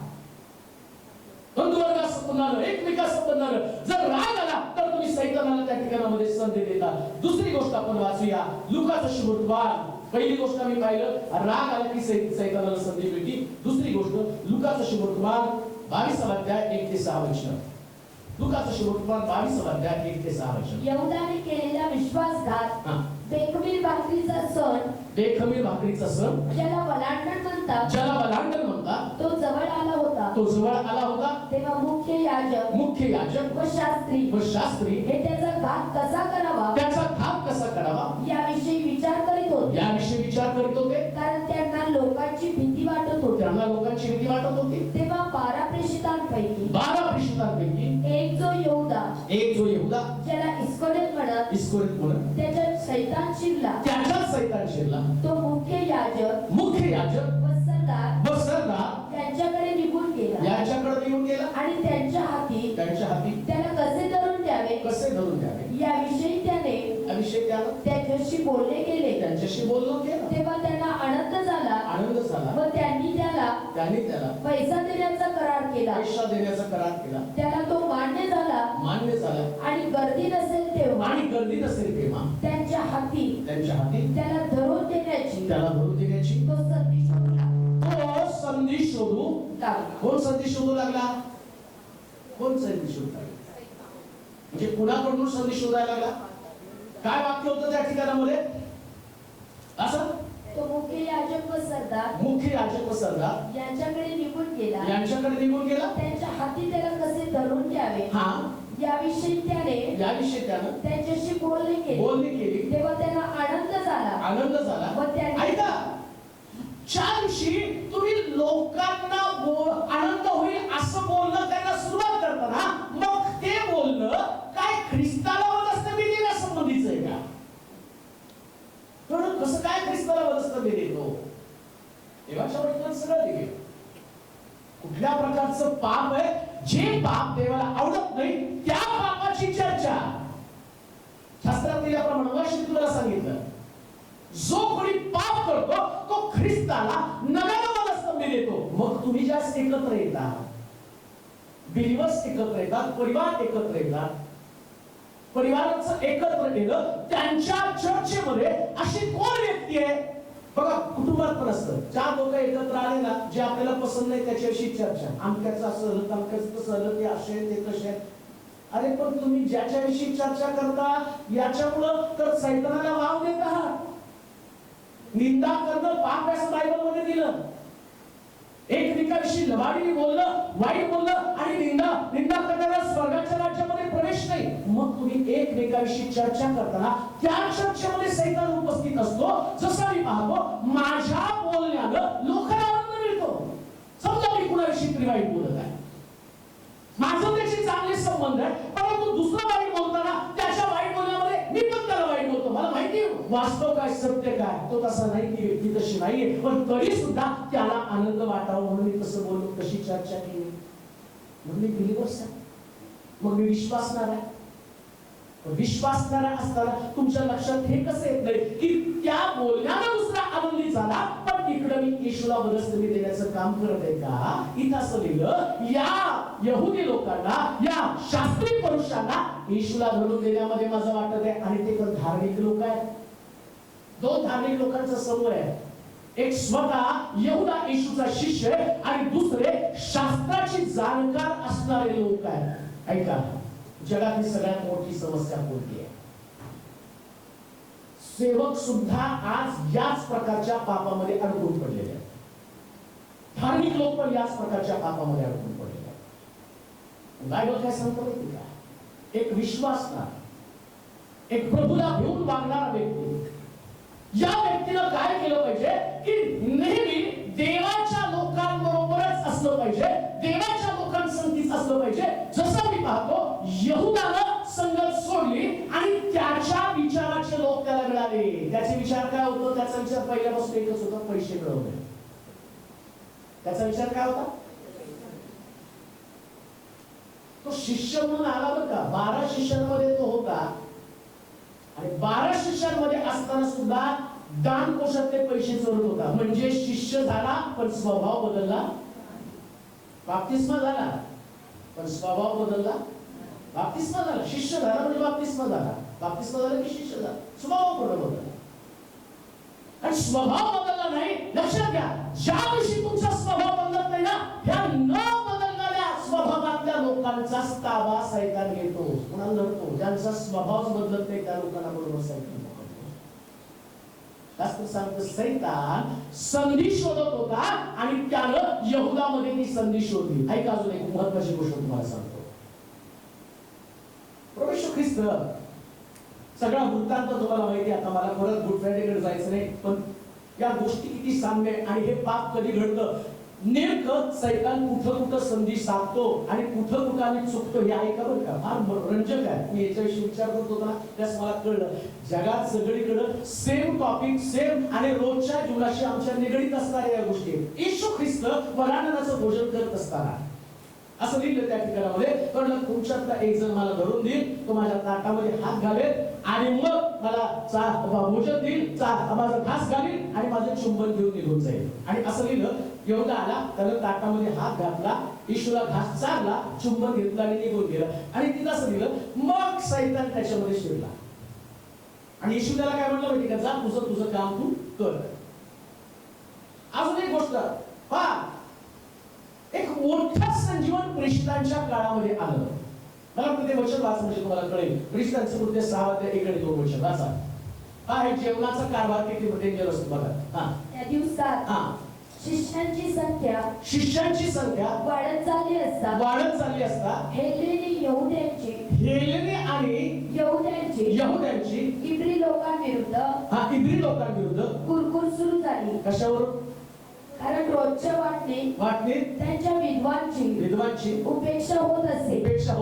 तेव्हा 12 प्रेषितांनी शिष्यगणांना बोलावून म्हटलं, आम्ही देवाचे वचन सांगण्याचे सोडून भक्ती सेवा करावी.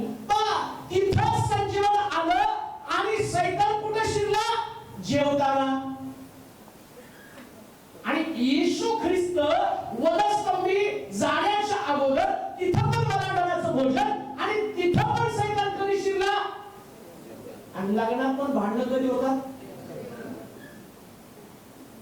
लग्न ठीक असतं बरं का, पण काहीतरी मनात डोकं धरलेली असते आणि मग त्या लग्नात जेवणावरूनची भांडणं होतात.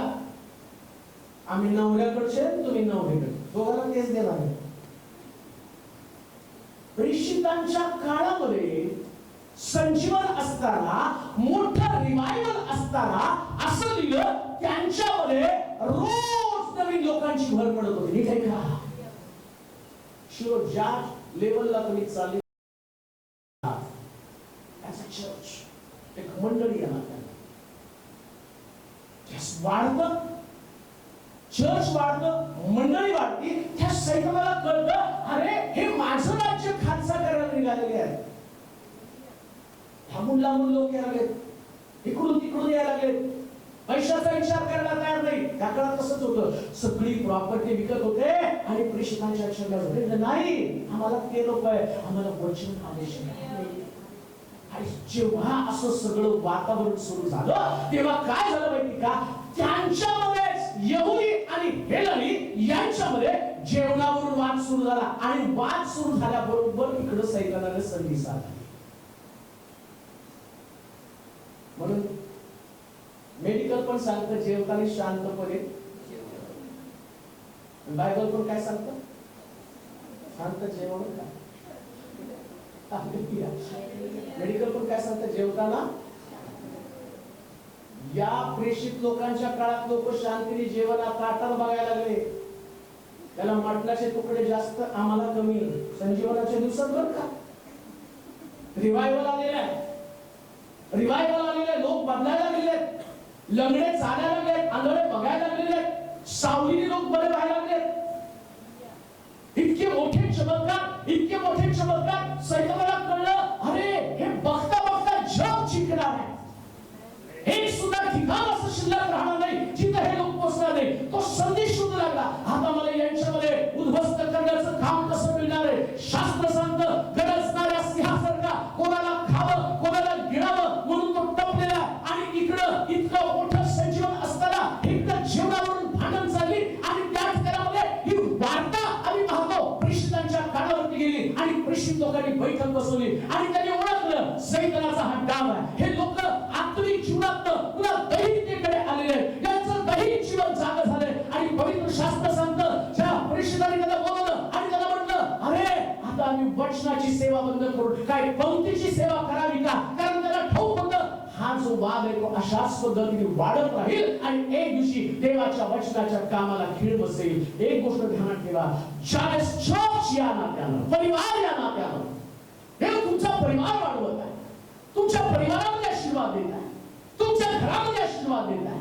मंडळीमध्ये आशीर्वाद देत आहे, तुमच्या व्यापारामध्ये आशीर्वाद देत आहे. आणि अशा परिस्थितीमध्ये न जाणो अशी कोणती तरी गोष्ट, अशी कोणती तरी घटना ज्याच्याद्वारे सैतानाला संधी मिळेल आणि जसं चाललेलं काम थांबेल या प्रकारची भीती या प्रेषितांमध्ये निर्माण झाली. तशीच भीती तुमच्या कुटुंबाला, तुमच्या व्यापाराला, तुमच्या व्यवसायाला, तुमच्या मंडळीला. का?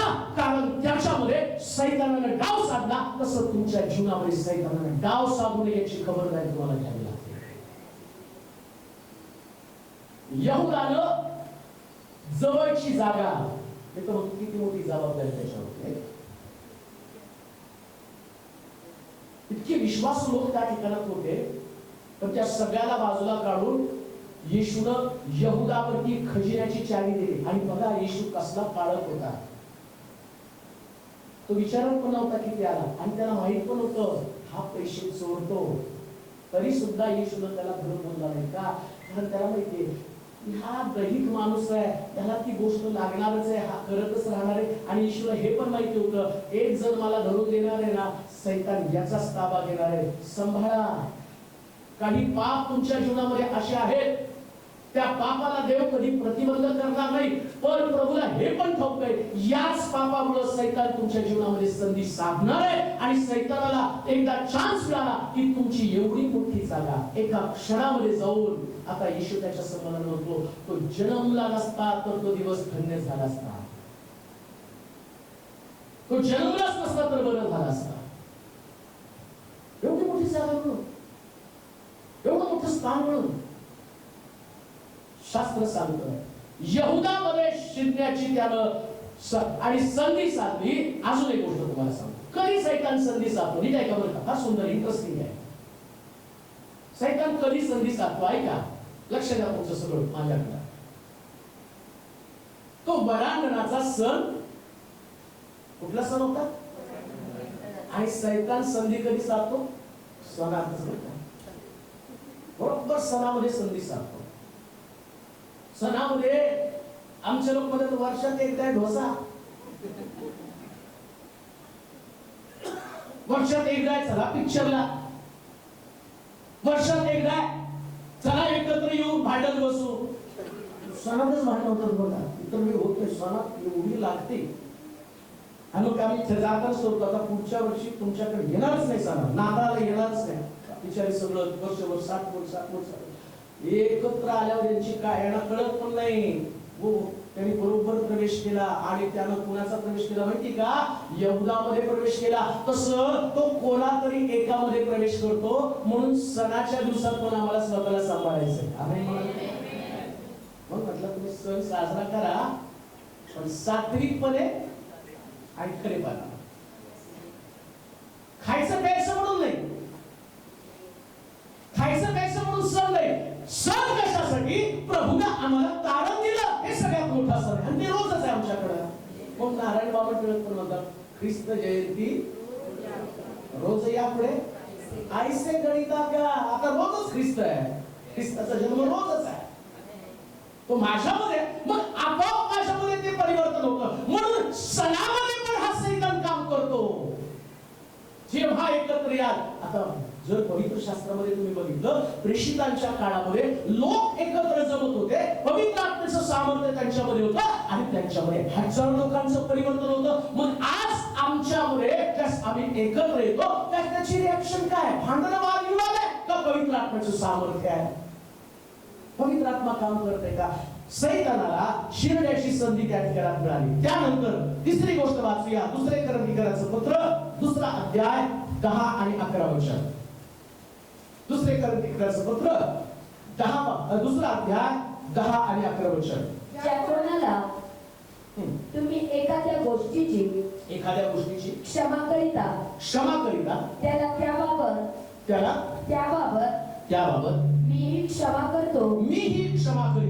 कारण मी क्षमा केली असली तर ज्या कशाची क्षमा केली ती तुम्हा करिता ख्रिस्ता समक्ष केली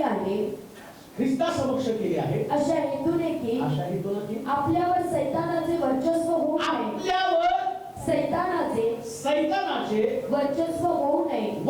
होऊ नये त्याचे विचार आपल्याला कळत नाही. कोणाचे विचार कळत नाही का? सैतानाचे विचार काय? सैतानाचे विचार लक्षात घ्या. मी सुरुवातीपासून तुम्हाला सांगितलं, सैतानानं एवढाचा ताबा घेतला आहे का? येशू ख्रिस्ताला धरून द्यायचं, मग एवढाचा त्यानं ताबा घेतला. आता सैतान गरजणाऱ्या सिंहासारखा कोणाला खावं कोणाला गिळावं, म्हणजे बहिणीला आणि भावाला बंधुवर्ग, त्या सृष्टी बंधुवर्ग असायचे, पण आता बंधूपेक्षा सिस्टर जास्त आहे. मग त्याला पण तो सोडणार नाही. पण तो काय करतो माहिती का? एक गोष्ट करतो, तो म्हणतो मला अशी एक व्यक्ती पाहिजे की त्या व्यक्तीच्या द्वारे या व्यक्तीची शांती मी तोडण्याचं काम करणार. ऐका, एकदम साधं सोपं बायबल मी तुम्हाला सांगतो. जगामध्ये कोणी सुद्धा परिपूर्ण नाही. आम्ही म्हणाल काय? सगळ्यांमध्ये काही ना काहीतरी दोष आहे तुमच्यात. आणि काय होतं प्रॉब्लेम माहिती का? मला माझ्यातलं कमी नाही दिसत, दुसऱ्याचं एवढं दिसतं. अगदी दिवा लावून शोधतात. हे तुमचं चूक आहे सिस्टर, ते तुमचं चूक आहे. पण बायबल सांगतं, दावीद म्हणतो माझे पाप. ऐका, जगामध्ये प्रत्येक व्यक्तीमध्ये काही ना काहीतरी चूक आहे. ऐका त्याच्यापुढे, आणि त्यानं केलेल्या चुका या आमच्यासाठी त्रासदायक असतात. आणि सैतान अशाच त्रासदायक व्यक्तीला आपल्यासाठी नियुक्त करतो. आणि ती धारणा किंवा ते विचार मला समजून घेणं गरजेचं आहे की कोणीतरी व्यक्ती त्या व्यक्तीला तो निवडतो. नीट आहे का? मगाशी मी तुम्हाला सांगितलं नाही का, यहूदा दानकोशामधले पैसे चोरत होता हे येशूला माहिती होतं. मग ते त्रासदायक आहे. खजिना संपत होता चर्चचा, मंडळीची सेवा थांबणार होती. पण येशूला ग्रहित धरलं की तो तसाच आहे. मग त्याला त्याच्यासाठी त्याला दोष नाही दिला. ऐका, पेत्र येशूला 3दा नाकारणार आहे. त्याला सगळं माहिती होतं, कोंबडा हरवण्यापूर्वी हा 3दा मला नाकारेल. अजून त्याच्या पलीकडे असं लिहिलंय की ज्यावेळेस येशूला धरून दिलं आणि त्यावेळेस त्यानं येशूला शिव्या दिल्या, पण येशूनं त्याच्याबद्दल कुठेही कुरकुर केली नाही की पेत्रानं मला शिव्या दिल्या आणि पुनरुत्थित झाल्यावर त्याला कोणी जाऊन सांगू नका का, तर त्यानं मला शिव्या दिल्या. त्याला माहिती हा सैतानानं टाकलेला फासा आहे.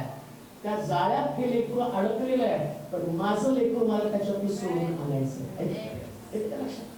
ते लेकरू मला सोडून आणायचं, माझाच पेत्र आहे. आणि आता मला शिव्या दिल्या, मग मी पेत्राला तसं सोडून देणार नाही. ते माझं लेकरू आहे. त्याच्यासाठी 3.5 वर्ष मी मेहनत घेतली, त्याला वचन सांगितलं, पण आता तो त्या जाळ्यामध्ये अडकला ना. आता तो मला धरून दे, आता तो मला नाकारणार आहे. आणि मी त्याला सांगितलं परंतु हा मला नाकारणार आहे. आता त्याने नाकारल्याबद्दल येशूने त्याच्या संबंधानं थोडी सुद्धा कुरकुर केली नाही. अजून एक गोष्ट आहे, शिमोनाच्या घरामध्ये प्रभू येशू ख्रिस्त जेवायला गेला आणि मग इतकी सुंदर मेजवानी तिथं झाली, प्रार्थना सुंदर झाली. मरिया अलावस्त्र कुपी घेऊन आली अलावस्त्र कोपी घेऊन आल्यावर येशूच्या चरणाजवळ तोडली आणि त्या अलावस्त्र कोपीनं येशूचे चरण तिने पुसायला लागले. हे नाही खबर का तुम्हाला समजेल, सैतानाला वाव द्यायचा नाही, त्याला संधी द्यायची नाही, चान्स त्याला द्यायचा नाही, कशा पद्धतीने तुम्हाला विजय संपादन करता येतात आणि कशा पद्धतीने आमच्या आत्मिक जीवनामध्ये तो एंट्री करतो, तो कसा आमच्या मनाची शांती करतो, कसा मला उद्ध्वस्त करतो, ते आम्हाला समजून घेणं फार गरजेचं आहे. इकडं अलावस्त्र कोपी येशूच्या चरणाजवळ फोडली. आता इकडं यहुदामध्ये सैतान शिरला आणि त्याला एक स्टेटमेंट केलं, एवढ्या मोठ्या पैशाची. आता येशू मन जाणणार आहे बरं का, कुणाच्या मनात काय चाललं येशूला माहितीये. आणि येशूला हे पण माहिती की ज्यानं माझ्याबद्दल असे शब्द बोललेले आहेत, अहो आम्हाला तर मन कळतच नाही, आम्ही इकडून तिकडून उडता ऐकलं असतो, असं बोलले तर. पण येशूनं एका शब्दानं त्याची दखल घेतली नाही. यहुदा काय बोलतो याच्याविषयी त्यानं कुरकुर केली नाही, त्यानं त्याच्या टीकेवरती आपलं मत व्यक्त केलं नाही. टीका करणारे लोक तुमच्यामध्ये असतील, पण त्यांच्या टीकेबद्दल तुम्ही ज्या मत व्यक्त करता त्या सैतानाला तुम्ही वाव देता. ही सैतानाला असणारी संधी आहे. कधीच टीका करणाऱ्या लोकांची पर्वा करू नका. तुम्ही वाईट आहेत म्हणून टीका करत नाही. ऐका परत एकदा, तुम्ही वाईट आहे आणि तो बोलणारा व्यक्ती पण वाईट आहे असं समजू नका. कोणी माझ्यावर टीका करतं, त्या टीकेने मला नाही खर्चून जायचं. लगेच आम्ही आमचं मत तयार करतो, मी एवढं चांगलं तुला माहिती आहे ना, तू चांगला व्यक्ती तुला माहिती आहे ना, मग त्यानं बोलल्यावर तू कशाला प्रतिक्रिया नोंदवतो. येशूने नाही प्रतिक्रिया नोंदवतो, त्यानं नाही सैतानाला चान्स दिला. जर त्या दिवशी त्याला सैतानाला चान्स दिला असता 100% तिथं 2-3 पार्ट्या पडल्या असत्या. एक यहुदाच्या विरोधामध्ये येशूच्या बाजूचं समर्थन आणि दुसरे यहुदाच्या समर्थनार्थ पण काही लोक आले असते, हे पण आले असते. ते जास्त नाही, बरोबर आहे यहुदाचं. आता बघितलं नाही का राष्ट्र उद्धव ठाकरेच्या विरोधात किती गेले लटक्यात, पार्टी चेंज. हे त्यावेळेस पण शक्य होतं, पण त्यानं काय केलं, त्या घरातली प्रार्थना चालू ठेवली. त्यानं यहुदा संबंधानं उच्चार सुद्धा केला नाही. एका शब्दाला कोणतं बोलला. तुम्ही जीवनाची काळजी करता का? कोणी तुमच्यावर टीका करू द्या, कोणी तुमच्याशी चांगलं बोलू द्या, कोणी तुमच्याशी वाईट बोलू द्या, सैतानाला संधी देऊ नका. अजिबात संधी देऊ नका. तो मला असं कसं बोलू शकतो आणि याचा विचार करण्याच्या ऐवजी तुम्ही या विचारानं चाललं पाहिजे, अरे सैतानानं त्याच्या जीवनात डाव साधला आणि तो आता त्याच्याद्वारे माझी शांती तोडण्याचा प्रयत्न करत आहे, माझी प्रार्थना कमी करण्याचा प्रयत्न करत आहे, माझा विश्वास कमी करण्याचा प्रयत्न करत आहे, माझ्या मनामध्ये अशांती निर्माण करण्याचा प्रयत्न करत आहे, मला अस्थिर करण्याचं काम तो करत आहे. अस्थिर होऊ नका. सैतानाला तेच पाहिजे तुम्ही अस्थिर व्हावं, तुमच्या प्रार्थना कमी व्हाव्या, तुम्ही सेवा करू नये, तुम्ही देवाच्या मार्गामध्ये चालू नये, तुम्ही विश्वासामध्ये राहू नये, तुमचा आनंद निघून जावा, त्या ठिकाणचं प्राप्तीचं वातावरण बदलून जावं. आता त्यावेळेस कसली प्रार्थना चालू बघा, तिथे येशू प्रीचिंग करतोय आणि इकडं तो शिष्य किंवा मी म्हणतो तो येल्डर, पाणी येल्डर होते आणि एक येल्डर देतो. पाळक साहेबाला काय कळतं का नाही, 1.25 लाख रुपयाची अलावस्त्र कोपी पायावर फोडून घेते.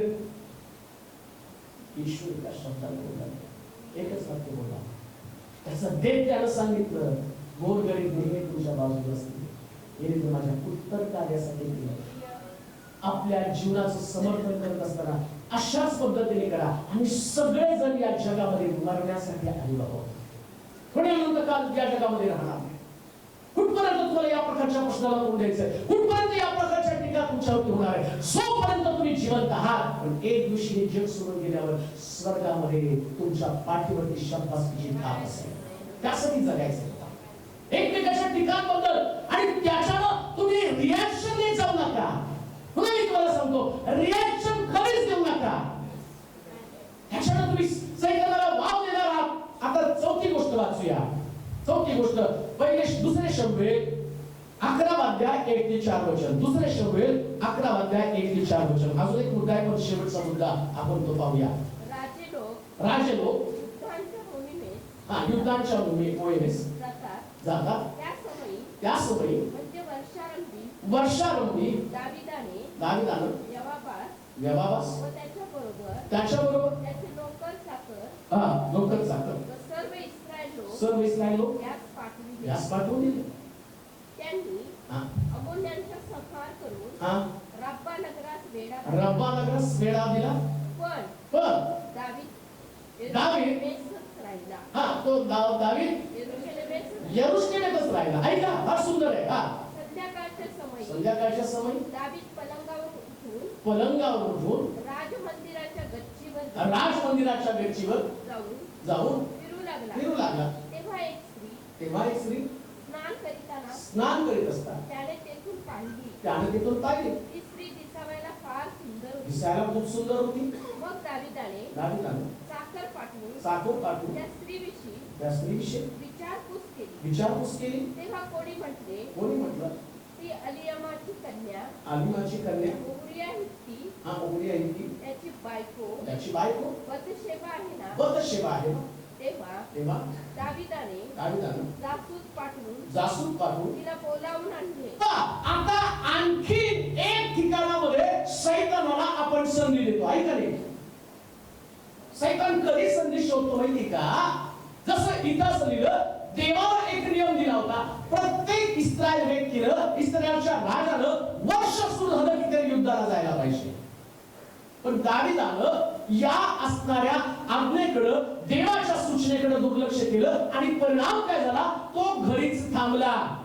आत्मिक जीवनाशी याचा काय संबंध? घरी थांबला. नुसतं घरी थांबला नाही, तिथं इतकं सुंदर लिहिलं, तो यरूशलेमेतच थांबला. आता यरूशलेम म्हणजे धार्मिक नगरी. काही लोक धार्मिक आहेत, धार्मिकतेमध्ये थांबलेले आहेत, प्रार्थनेमध्ये, आराधनेमध्ये, उपासनेमध्ये, चर्चला जाण्यामध्ये, दानधर्म करण्यात पटाईत आहे. पण तरी सुद्धा ते नुसते यरूशलेमेत थांबले. पण देवाची इच्छा आहे की तुम्ही फक्त यरूशलेमेत थांबा. मग काय केलं पाहिजे तुम्ही? हे ज्यास तुम्हाला कळेल ना, त्यास तुमचा परिवार, मंडळी, या सगळ्यामध्ये असणारं युद्ध थांबलं जाणार आहे असं लिहिलं त्या ठिकाणामध्ये. दावीद युद्धाला गेला नाही. तुम्हाला आणि मला जगातलं सगळ्यात मोठं युद्ध लढायचं कोणतं युद्ध माहिती का? ते युद्ध आम्हाला युद्धभूमीवर आम्हाला एकमेकांशी लढायचं नाही, ते सैतानाशी लढायचंय. म्हणजेच आम्हाला कुठे जायचंय? आम्हाला बाहेर जायचंय. यरूशलेम मंदिराच्या बाहेर आम्हाला जायचंय, मंदिरात नाही, थांबायचं नाही. पुन्हा मी तुम्हाला सांगतो, निष्क्रिय जीवन, ज्यावेळेस तुमचं जीवन निष्क्रिय असतं ना, तेव्हा सैतान तुमच्याकडे संधी शोधतो आणि तो तुमच्याकडे येतो. दावीद निष्क्रिय बनला, तो युद्धाला गेला नाही, तो युद्धाला जाण्याच्या ऐवजी घरात थांबला. ज्या दिवशी तुम्ही घरामध्ये थांबता आणि तुमचं निष्क्रिय जीवन, इथं सैतान तुमच्यामध्ये संधी साधण्याचं काम करतो. काहीतरी काम तुम्हाला करावं लागणार आहे. मिनिस्ट्री तुम्हाला करावीच लागणार, सेवा तुम्हाला करावीच लागणार, युद्ध तुम्हाला करावंच लागणार आहे. आणि बऱ्याच मंडळांमध्ये भांडणं, वादविवाद का माहिती का? जे लोक बाहेर युद्ध करत नाही ते मंडळांमध्ये युद्ध करतात. काय जाऊन सुवार्ता सांगत नाही, मग बाहेर जाऊन सुवार्ता नाही सांगितले की मग त्याचे दोष बघत बसतात. तो बरोबर आहे का, हा चूक आहे का, याचं काय झालं. पण बाहेर जो युद्धाला जातो ना, त्याला कळतं अरे अजून मला खूप आत्मे जिंकायचे, अजून खूप लोकांना कारणामध्ये आणायचंय. आता देवाचं राज्य जवळ आलेलं आहे. तो दारूतनं सुटला पाहिजे, तो भांडणातनं सुटला पाहिजे, ते व्यभिचारातनं सुटला पाहिजे. मी या लोकांपर्यंत पोहोचलो नाही. दावीदाचा प्रॉब्लेम काय? तो निष्क्रिय बनला आणि निष्क्रिय बनल्याबरोबर इकडं या सैतानानं गच्चीवर त्याला नेलं. मग याच्या अगोदर तो गच्चीवर जात नव्हता का? ती पहिलीच घटना, त्याच दिवशी ती घटना घडली. ती स्त्री नेहमी आंघोळ करत होती. ते युजल होतं, नियमित घडणारी घटना होती. पण त्या एवढे दिवस सैतान त्याच्यावरती वर्चस्व गाजवू शकला नाही. पण एकदा तो निष्क्रिय बनला, त्या वर्षी तो ती युद्धाला जाण्याच्या ऐवजी घरी थांबला. आणि घरी थांबल्याबरोबर काय घडलं? इकडं सैतानानं त्याला गच्चीवरती नेलं. म्हणलं महाराज चला की जरा गच्चीवरती. आणि बरोबर महाराज गच्चीवरती आले. म्हणून तो एवढा मोठा राजवाडा, त्या राजवाड्यात आता सैनिकाचं घर असं किती भारी असणार आहे. दावीदाचं लक्ष तर त्या घराकडे कसं काय गेलं पाहिजे. पण तो किती धोरतोय तो सैतान. निष्क्रिय व्यक्तीला बारीकातली बारीक गोष्ट दाखवून तिथं अट्रॅक्ट करण्याचा प्रयत्न करतो आणि नेमकं हा दावीद इतका मोठा दावीद देवाच्या हृदयासारखा परमेश्वराची पहिली पसंत आणि जो देवावरती प्रेम करणारा आणि एवढंच नव्हे तर ज्या देवानं आपलं वैभव आपलं गौरव आणि दावीद म्हणतो त्यानं मला धुळीतनं काढून राजगादीवरती म्हणजे देवानं त्याला धुळीतनं काढून गादीवरती बसवलं पण निष्क्रिय बनल्या कारणानं आम्ही पाहतो सैतानानं संधी साधली म्हणून कधीच निष्क्रिय राहू नका सतत कार्य करत राहा कार्य बघत राहा जे लोक कामकाज करत नाही घरामध्ये निष्क्रिय पडून राहतात ना असं म्हटलं एम्प्टी माइंड इज सैतान्स वर्कशॉप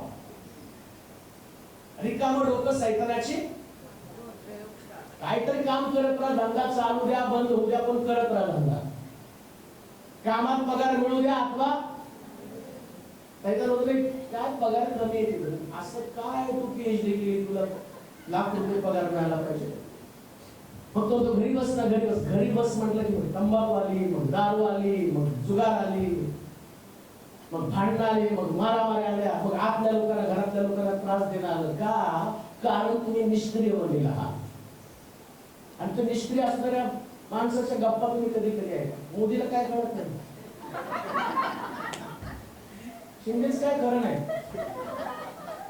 तुला कोण कुठं विचारते इथे जाताय तर बघा चर्चा करता झालं तुम्ही परवा काय कशाला रस्ता बनवायला लागला तुम्ही चर्चा लोक येते जातील आपल्या लेडीज तिथे बसवल्या म्हणून कोरोना घेतलं ते का करायला त्याच्या अगोदर मी करतो साहेब तुम्ही कशाला रस्ता बनवायला लागला मग म्हणलं कोण करणार नाही तुम्ही करत जाऊ नका सेवकांना अक्कल नाही सगळं बोललं आता मी जरा घरी जाऊन तो नाश्ता करतो कारण मला परत लावायला जायचं निष्क्रिय आणि गप्पा असल्यामुळे रस्ता का बनवतो नगरसेवक काय झालं त्यापेक्षा तू दारू पिल्याच्या विचार टोपले टाकले असते तर रस्ता झाला असता निष्क्रिय हे निष्क्रियता मनुष्याला एक प्रकारनं आणि सैतानाला वाव देतो आता ती व्यक्ती निष्क्रिय आहे म्हणून सकाळी उठल्यापासून तिला दुसरं काय काम आहे तो तुम्ही दारूच्या गुटखा जाईल दारू पिईल मग घरी येईल मग पुन्हा घरी बसेल आणि थोडासा आराम करेल पुन्हा दारूच्या गुत्त्यावरती जाईल साध्य काय झालं मध्यपी लोकांना स्वर्गाच्या प्रवेश संपला विषय काम करणाऱ्या व्यक्तीला जेवायची फुरसत नसते दिवस रात्र तो काम करतो त्याला कळतं अरे जेवायचं मग काय होतं अरे जेवायचं विसरलो आज आणि जेवढं कामात बिझी राहील कुणाशी बडबड करणार आहे निष्क्रिय असल्यावर तिथं पायावर पाय मारतो सासू झालं मग पायावर पाय मारायचं भांडण नीट घातलं नाही हे नीट घातलं नाही त्याला आमचं झालं तर पायावर पाय मारतो असं तोंडाचा पट्टा चालू राहतो निष्क्रिय जास्त का पडतं पण कार्यमग्न राहणाऱ्या व्यक्तीला दुसरं काही सुचतच नाही किती सुंदर आहे बायबल तरी सैतानाला व्यक्ती जास्त मनुष्य निष्क्रिय राहतो जास्त तुम्ही चर्च मध्ये ऍक्टिव्ह राहाल कार्यमग्न राहाल त्यास तुमचं चर्च कधी सुद्धा पापामध्ये पडणार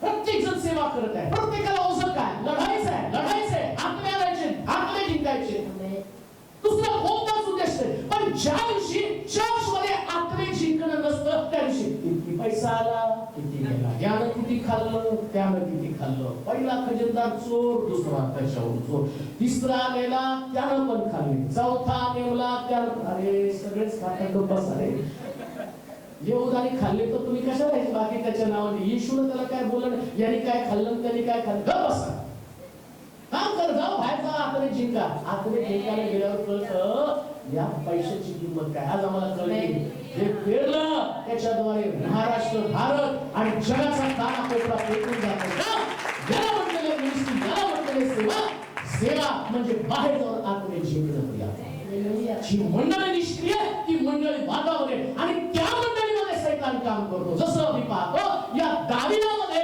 सैतानानं काम केलं मंडळी जर युद्धाला जात नाही मंडळी बसली घरामध्ये बाहेरच पडायला कोणी नाहीये आणि जेवढं तुम्ही बाहेर न पडणार तेवढी तुमची मंडळी वादाचं केंद्र बनणार आहे तेवढे ठिणग्या पडत राहणार तुमचं घरामध्ये जर कोण का ज्या घरात लोक रिकाम टेकडे आहेत ना त्या घरात एवढी भांडणं कारण सगळे मोदीचे बापच आहेत एवढ्या मोठ्या पॉलिटिक्सच्या गप्पा की असं वाटतं की जाऊन आता काय आरारात पर्व घेऊन येतात काय नाही की एवढ्या मोठ्या मोठ्या गप्पा त्यांच्या पॅन्टीला पण ठिगळा लावायची गरज आहे. बसून बसून काय उपयोग नाही, काम केलं पाहिजे. आम्ही म्हणाल का? निष्क्रिय लोक. म्हणून लक्षात घ्या, आई वडिलांनी लेकरं रिकामी राहून जर मोठ्या मोठ्या गप्पा करत राहिले, पहिले पेटात नाक घालून बाहेर हाकला. तोंड नाही चाललं पाहिजे, हात चालला पाहिजे. डोकं चालू द्या, तोंड नाही चालू द्यायचं.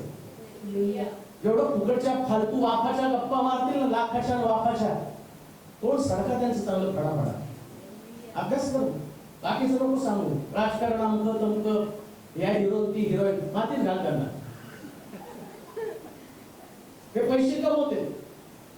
तुम्ही उगा त्यांनी लहान घासले की असलं आणा त्याने ते कुठलं साबण घालतं तर कुठले तुमच्या तसलं घाणेरडं टेस्ट नाही थोडी दात घासतात. त्यांची साबण सुद्धा 3-3, 4-4 हजाराचे साबण आहेत त्यांचे. आम्ही लक्ष आणलं 12 रुपयाचं घसतो. ते सांगतात की घसने के बाद मेरी त्वचा कैसी हो गई. आमच्या पुढे पळालं आणा. अरे सैतानाला वाव द्यायला लागला, त्याच्याने काय होणार नाही, कापडी खराब होऊन जाईल. आणि कसं जीवन जगा, निष्क्रिय राहाल तर सैतानाला संधी मिळणार. त्याच्यासाठी घरात मुद्दा असतं, मला हेच पाहिजे का, तर त्या हिरोईनने वापरलं मला ते पाहिजे, त्यानं वापरलं मला पाहिजे. कसले कपडे, कसला साबण, हे निष्क्रिय जीवन आहे. प्रभू म्हणलं जीवन त्या व्यक्तीला कळत नाही. येशू ख्रिस्त म्हणतो मनुष्याच्या पुत्राला डोकं टेकण्यासाठी सुद्धा एवढा वेळ पण नाही. कुठं राहता प्रभू? येऊन बघ. जसा योहान येशूला येऊन बघितलं कुठं राहतो, आला घेऊन आला, हा खरा मसीहा आहे. त्याच्याबरोबरच राहिलं पाहिजे. ज्यावेळेस तुमच्यातली निष्क्रियता जाईल, त्या दिवशी तुम्ही देवामध्ये मजबूतीने चालाल. सैतानाला वाव देऊ नका. कसं ते वचन परत एकदा 1 करू आपण तिथंच. राजे लोक युद्धांच्या मोहिमेत जातात. कोण युद्धाच्या मोहिमेला जातात? राजे लोक. कोण युद्धाला जातात? राजे लोक. म्हणजे जे युद्धाला जातात ते कोण आहेत? राजे लोक. मी राजा आहे. तुम्ही सेवेला बाहेर पडता, तुम्ही कोण आहात? आणि घरी बसणारे महाराजे. ते महाराजे पायावर पाय टाकून निवांत. कोण युद्धाला जातं? असं परत एकदा. राजे लोक युद्धाच्या मोहिमेत जातात. कुठे जातात? युद्धाच्या मोहिमेत. राजे युद्ध करायला जातात. घरी बसणाऱ्यांना देव राजे म्हणत नाही. ज्यावेळेस तुम्ही मोहिमेला निघालं, तुम्ही म्हणता कुशलनगर जिंकायचंय, तुम्ही म्हणता इराण वस्ती जिंकायची, तुम्ही म्हणता कुंठा नाका जिंकायचं, तुम्ही म्हणता शहानगर जिंकायचं, तुम्ही म्हणता रामवाडी जिंकायची, तुम्ही म्हणता मुंबई जिंकायची, तुम्ही म्हणता पुणे जिंकायचं, तुम्ही म्हणता कोल्हापूर, सातारा, सांगली, कराड आणि सगळं जिंकायचं. तुम्ही युद्धाच्या मोहिमेला निघता. काय म्हटला जे बॉम्बेवरून युद्धाच्या मोहिमेला निघालेले लोक आहेत. राज्य लोक आहात तुम्ही, राज्य लोक तुम्ही आहात का, तर तुम्ही ज्यावेळेस युद्धाला बाहेर पडता, बायबलच्या दृष्टिकोनातून तुम्ही राजे बनता. आणि देवाची इच्छा आहे तुम्ही तर राजेच म्हणून जगावं. आता विचार करा, सगळे राजे एकाच ठिकाणी राहिले, राजाला तर भांडायलाच लागतं ना. प्रॉब्लेम तोच आहे, हे राजे बाहेर जात नाहीत म्हणून ते एकमेकाला तलवारी होत असतात. बाहेर जात नाही. युद्ध कुठे करायचं? भूमीवरती. चर्च मध्ये युद्ध नाही. चर्च मध्ये काय? तिथं जल्लोष. काय आम्ही स्वारी करून आलो, एवढं जिंकलं, एवढं जिंकलं, एवढं जिंकलं. ज्यावेळेस तुम्ही बाहेर युद्ध कराल, त्याच आतमध्ये तुम्ही दाखवाल हे आतने देवाला आणले, हे आमचं वतन आहे, हे आमची संपत्ती आहे. म्हणून मिनिस्ट्री न करणं आणि तिथं सैतानाला संधी देणं. पुढे वाचा एकच वचन. राजे लोक युद्धाच्या मोहिमेत जातात. मोहिमेला जातात. त्या समयी म्हणजे वर्षारंभी दावीदाने यवाबास व त्याच्याबरोबर त्याचे नौकर चाकर व सर्व इस्रायल लोक यास पाठवले. कधी कधी आम्ही लोकांना पाठवतो, पण आम्ही जात नाही. आता मी जर म्हटलं नाही जावा तुम्ही जावा, मी बसतो घरात, मला जावं लागणार. आणि मी जात नाही, त्याचबरोबर सैतान माझा ताबा घेतो. म्हणून मला 24 आवर्स अलर्ट राहावं लागतं. तुम्ही जर मला बघितलं ना, माझा रिकामा वेळ कधीच रिकामा नसतो. मी सारखं बायबल काढतो आणि त्याच्यामध्ये शोधत असतो. म्हणून तुम्हाला नवीन नवीन गोष्टी मिळतात. ज्या दिवशी मी खरी निवांत बसेल ना, त्या दिवशी सैतान डाव साधेल. आणि मला माहितीये माझ्या आत्मिक जीवनाची किंमत काय आहे. एवढे वर्ष जे स्ट्रगल केलं सेवेमध्ये, ते टिकून ठेवण्यासाठी आणि आता मला जास्तीत जास्त लोकांना देवाच्या राज्यामध्ये आणण्यासाठी काहीतरी केलं पाहिजे. मग लोक मला जास्त काम करून सांगतात, पास्टर एका तरुण मुलीने आज मला मेसेज केला. अनेक महिन्यांपासून माझ्या पाठीचं दुखणं आणि कित्येक महिने मला झोप पण लागत नव्हती. आणि माझी आई मला नेहमी सांगायची की हा संदेश आहे, हे वचन आहे, हे वचन ऐकल्यावर तुझ्यामध्ये बदल होईल, तुझ्यामध्ये भीती निघून जाईल आणि तुला झोप लागेल. मी बऱ्याच वेळा दुर्लक्ष केलं, पण आज पहिल्यांदा ज्यास माझ्याकडे ते वचन आलं आणि मी ऐकलं आणि ते वचन मला एवढं भोवलं. तुम्ही माझ्या स्टेटसवर पहा, ते आहे एवढं भोवलं आणि त्याच्यानंतर मला एवढी शांती मिळाली आणि माझ्यात ती भीती कधी निघून गेली. माझं पाठीचं दुखणं, छातीचं दुखणं तर थांबलं आणि 8 दिवस झाले मला शांत झोप लागली. का? कारण हे पोचल्यामुळं युद्ध जिंकायचं. हे आमचं युद्ध आहे. बाहेर जाऊन आम्हाला युद्ध करायचं. जो मिनिस्ट्री करत नाही, सेवा करत नाही, बायबल सांगतं सैतान त्या ठिकाणामध्ये संधी सांगतो. म्हणून जाता जाता मी तुम्हाला सांगतो, बाहेर जा, आत्मे जिंका, युद्ध करा. आणि त्या दिवशी सैतानाला सगळ्या संधी, सगळे दार आम्ही बंद करून टाकतो. आणि याला सांगतो क्लोज, शिलोमध्ये तुला एंट्री. कारण सगळे शिलोचे लोक कुठे गेले? युद्धभूमीवर, सगळे युद्धावरती गेलेले. आणि ते दुसरीकडे युद्ध करत असल्यामुळं आपापसात, आणि ज्यास आपापसात युद्ध चालू होतं ना, समजायचं अरे त्याला डाव. आणि मग तुम्ही मिनिस्ट्री मध्ये नाही हे सिद्ध होतं बरं का. आपापसात जर तुमचं युद्ध असलं, हे बायबल हे असंच आहे. याच्यामध्ये दुसरा ऑप्शन नाही. ज्यावेळेस तुम्ही युद्धभूमीवर जाल आणि आत्मे जिंकाल, त्या सैतान हताश, निराश होईल. पण अजून पण सांगितलं पुन्हा ते वचन काय म्हटलं आधी वाचला आपण सुरुवातीला.